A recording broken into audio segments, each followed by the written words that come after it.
Wow, en verdad estoy impactado. Chequen eso, es colosal. Le estamos agarrando la mano a Cristo. Hoy nos encontramos en el Taj Mahal. Uno de mis más grandes orgullos viajeros es que he logrado conocer las 7 maravillas del mundo moderno. Así que he hecho esta recopilación con los mejores momentos de los videos de mis experiencias. Puedes irle saltando por capítulos, te dejo aquí abajo los minutos para que veas la maravilla del mundo moderno que te interesa. Y de igual manera, por si te interesa ver los videos completos, te dejo los enlaces en la descripción. Las 7 maravillas del mundo moderno nos esperan. Vamos a darle.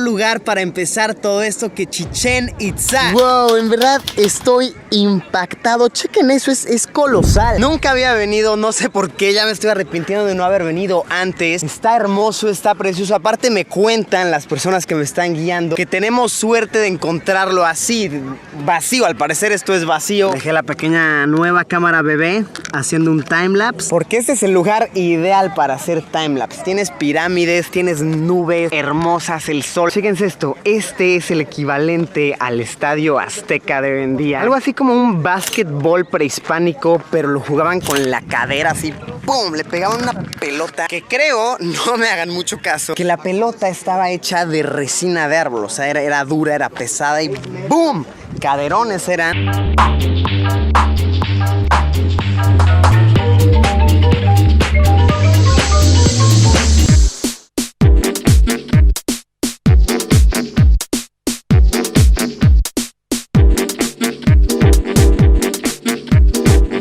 Esto es majestuoso, esta es una toma épica. Creo que la pequeña cámara bebé jamás había captado algo tan majestuoso. Y chéquense esto. Wow. En verdad, las nubes están abajo de nosotros. Quiero tomar una, darle un mordisco, como un algodón de azúcar. Wow. Sabía que estaba alto, sí había escuchado que el Cristo estaba situado en un lugar muy arriba, pero no sabía que tan arriba de Río de Janeiro. Le estamos agarrando la mano a Cristo. Miren, vamos a saludarlo. ¿Cómo? ¡Boom! ¡Hey! ¿Cuándo fue construido el Cristo Redentor? 1922. 6 años, esto va a tener 100 años de viejo. Pónganse a pensar. Es hermoso, es épico. Demos de vueltas solamente para conmemorar este bello momento. Y acompañamos esto con música inspiradora y cámara ligeramente lenta.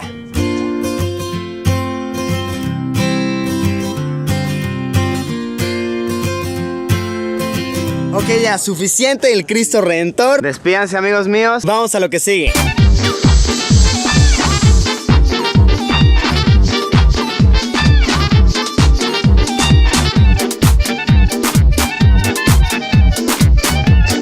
De verdad que esto está impresionante. Había visto fotos, por supuesto, todos hemos visto fotos, pero no se compara en lo absoluto con estar aquí, en verdad. Como poco a poco se van perdiendo las montañas entre las nubes. Y pensar que todo esto era una civilización. Muy impactante. Llegar aquí fue muy complicado. Tienes primero que tomar un tren, luego un camión. Es un rollo llegar, pero vale por completo la pena. Ok, ahorita al parecer estamos adentrados en un laberinto pequeño inca. Uy, aquí se abre todo. Chéquense, por ejemplo, estos datos majestuosos que acabo de recopilar. Machu Picchu no es su nombre verdadero, nombre auténtico. De hecho, nadie conoce el nombre auténtico de todo esto. Se denominó Machu Picchu porque Machu Picchu significa en quechua montaña vieja. Quechua es el dialecto de la gente de acá, la cultura inca. Y realmente todo esto, toda la montaña vieja, lo que conocemos hoy en día como Machu Picchu, fue encontrado por un explorador norteamericano por ahí de 1910, 1911, que estaba buscando otra cosa y la encontró por mera casualidad. Y dijo, esto se ve chido, ¿cómo le ponemos? Y ya preguntó por ahí y le dijeron, pues Machu Picchu. Y ¡boom! Esta civilización se calcula, más no se sabe con exactitud, es por ahí de 1200, 1300 después de Cristo, pero fue abandonada completamente. O sea, esto no sufrió para para nada durante la conquista de los españoles. Ya estaba completamente vacía, completamente desalojada. Y justo aquí donde estamos parados, donde estamos cimentados, es donde vivían los campesinos y demás. La élite vivían ya por allá, toda esa zona y demás. ¿Qué tal? ¿Soy el profesor de historia más cool o qué?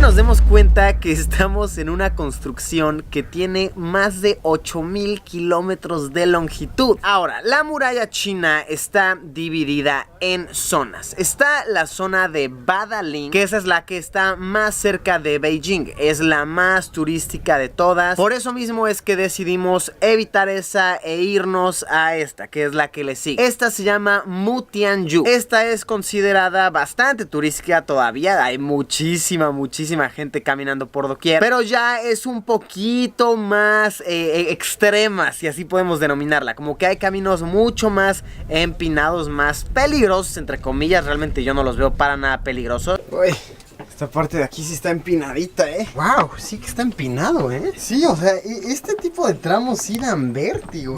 No quiero caer. Pero qué vista.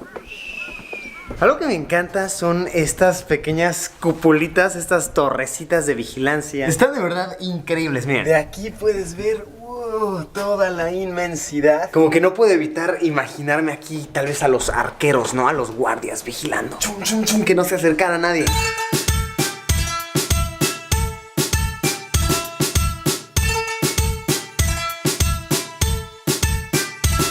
La bajada será como poner la cereza hasta arriba del helado, hasta arriba del pastel. Pues bajaremos en este tremendo tobogán.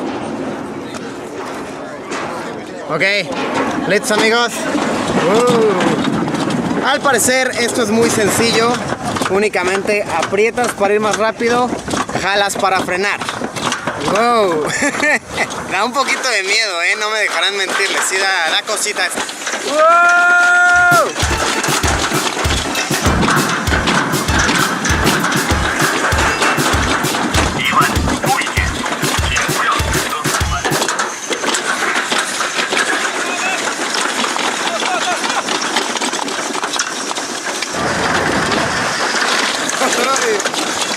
Tiene sus partes extremas,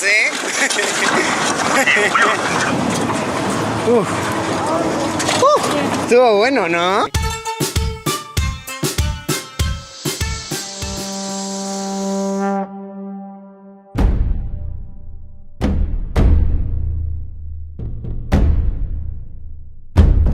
Planeo, amigos míos, que viajemos 2000 años en el pasado, que juntos nos montemos en una masiva máquina del tiempo italiana para recorrer vestigios de esta ciudad y darnos una idea de cómo era la vida cotidiana en su antigüedad. Hemos llegado, amigos míos, al Coliseo Romano. Increíble poder estar aquí, poder estar coexistiendo con este histórico lugar. Sin duda, el que más me emociona documentar en este día, pues no solamente es un estadio, no solamente es una famosa arena que servía para entretener a la gente, sino que es el perfecto reflejo de cómo solía funcionar la civilización romana. Los romanos, por supuesto, son conocidos por haber conquistado tanto a través de la guerra. Es su fuerte, es a lo que se dedican, son poderosos con el ejército, son valientes, van a la guerra sin dudar. ¿Y cómo se logra esto? ¿Cómo se forma una población que sea tan amante de la guerra? Por supuesto, entreteniéndolos con sangre. Así de frío, así de sádico como se escucha, pero es completamente la realidad. Del año 72 después de Cristo al año 80, en solamente 8 años, se construye este masivo complejo que hoy en día forma parte de las nuevas 7 maravillas del mundo moderno. Impresionante, ¿no? Una maravilla del mundo se construyó solamente solamente en 8 años. Durante sus primeros años, muchos estudios que se han hecho dicen que toda la parte de abajo no era arena, no era suelo firme, sino que era agua. Eran enormes piscinas en las cuales la gente, 65,000 personas, podían venir a ver en vivo batallas navales. ¡Wow! ¡Qué locura! ¿Se imaginan lo costoso que debió de haber sido traer barcos aquí para que se exploten unos a otros solamente para entretener a personas? Posterior a ello se decidió que sería una mejor idea tener un suelo de madera y forrarlo con arena. Aquí se veían shows que involucraban a animales salvajes y a humanos. Empezaron trayendo animales que podías encontrar en la región y los ponían a pelear entre sí. Después los ponían a pelear con humanos. Pero por supuesto las personas se empezaron a aburrir de ver el mismo show una y otra vez. Entonces tenían que hacer el entretenimiento más épico, más extremo. Llegaron a un nivel en el que mandaban a equipos de cacería hasta África a cazar elefantes, a cazar leones y traerlos vivos aquí. Entonces tú podías ver algo tan extraño como a un rinoceronte peleando con un toro en esta arena, un león peleando contra 8 humanos, porque los espectadores al ver animales tan raros tenían la curiosidad de hey, ¿cómo trajeron a esa bestia, a esa fiera hasta aquí con vida? Demuéstrenoslo, cazadores. Y después de eso, el gran show, la atracción principal del día, era ver a equipos de gladiadores matándose unos entre otros.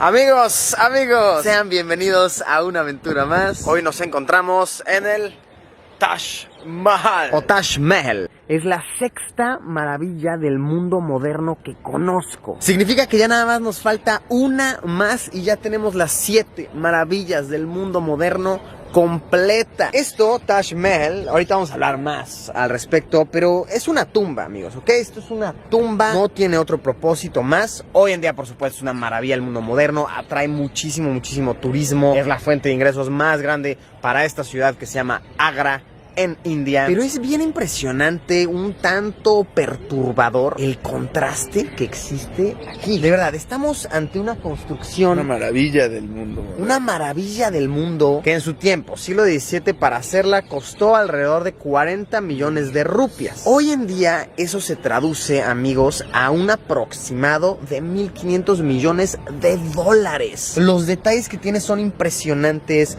tiene joyas preciosas incrustadas, el detalle que tiene todo, de verdad es hermoso, es impresionante. Pero sales de aquí y de verdad lo que ves es wow, Sí. contrastante, no hay otra manera de decirlo. Gente viviendo en lonas, En lonas, en casas de cartón. en la calle, en lonas, y de verdad no crean que, no, de verdad, colonias enteras de personas. El aroma que se siente ahí es muy fuerte. Justo aquí, de hecho, capturamos unas imágenes de personas trabajando ahí en el campo, como pastores, y de fondo se ve esta cosa impresionante, billonaria. De verdad que es un contraste duro, es duro si lo analizamos de esa manera. Actualmente el Taj Mahal acepta hasta 40,000 visitas por día. Esto se traduce en 40,000 boletos vendidos, que se traduce en muchísimo dinero. También me pone a pensar, el dinero que genera esto realmente está siendo utilizado para el beneficio de esta ciudad. Rondar por aquí es rural la cosa. En la noche, en esta ciudad de Agra, los mismos trabajadores de los hoteles te dicen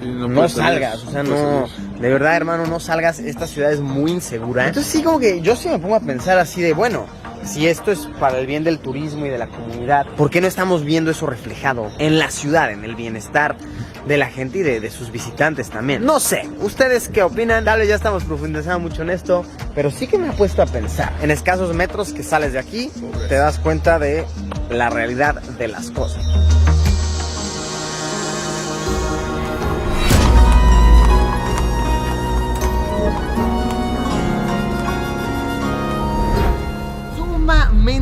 emocionante estar aquí. Les cuento que esto, para mí, siendo un poco egoísta, me representa mucho, de verdad, es incluso un poco emotivo. Esta es mi séptima maravilla del mundo moderno. Esta es la que me faltaba, la que tenía por tachar de la lista. Así es, ya se estuvo en la muralla china, ya se estuvo en Chichén Itzá, Machu Picchu, Cristo Redentor, Coliseo, Taj Mahal y ahora Petra. Wow. Tallada enteramente sobre piedra. Oh, está hermosísimo. Esto es lo que se ve en las postales, esto es lo que se ve en todos lados de Petra. ¡Qué impactante! Este como tal es un monumento para un rey que tenían, que está bien curioso. A pesar de que aquí no creían como tal en las deidades de los griegos, en la mitología griega, pues era como la moda, por así decirlo. Entonces, como era lo cool, está bien raro eso, ¿no? Pero era como lo cool, las deidades griegas. Tenemos a los costados a unas guerreras amazonas, que estas eran guerreras mujeres, todas, que si tenían un hijo varón, placa, lo mataban porque era una sociedad de mujeres y se cortaban un seno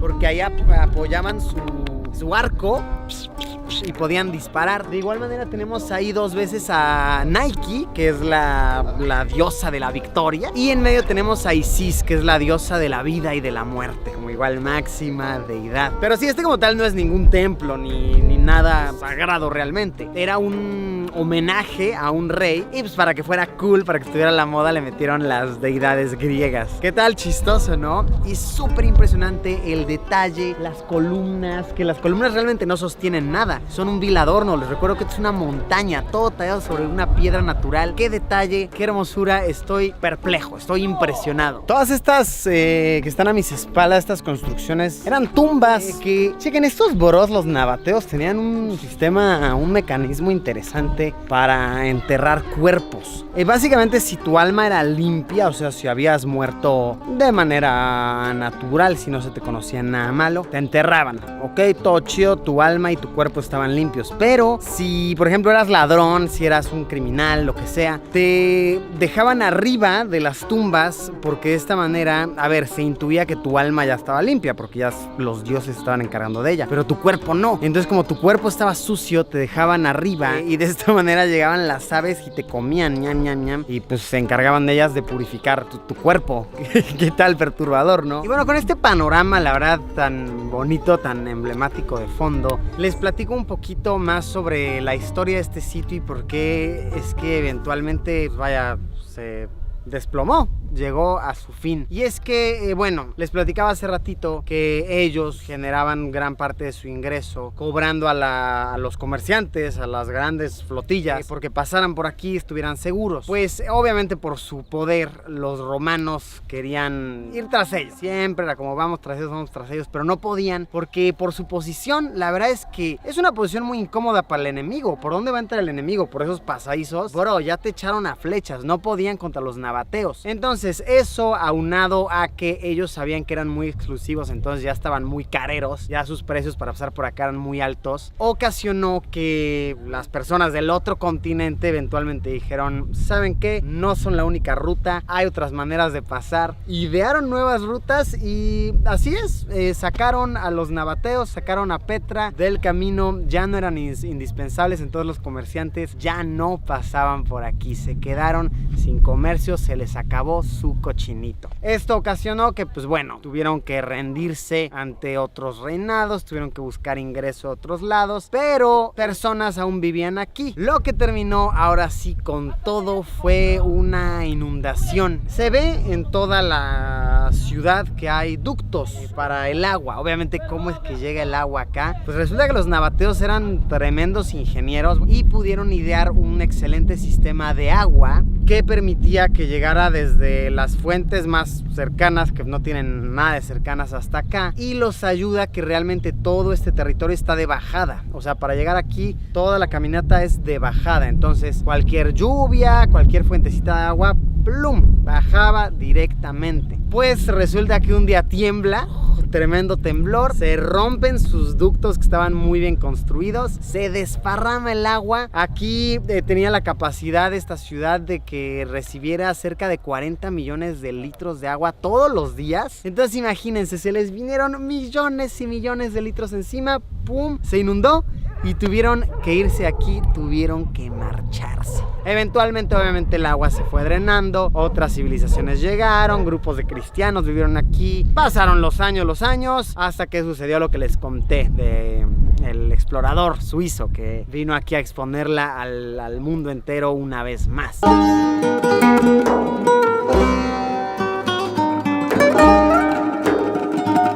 Pues ahí lo tienen, amigos, amigas. Petra, en Jordania. De verdad, qué precioso, qué hermoso. Más allá del título como tal de maravilla del mundo moderno, sí es una maravilla y sí es una evidencia de humanos muy talentosos, muy creativos, de una civilización sin igual en nuestros tiempos. Gracias por haberme acompañado en esta aventura. Vaya aventuraza, muy emocionado, se los repito, de poder tachar toda esta lista.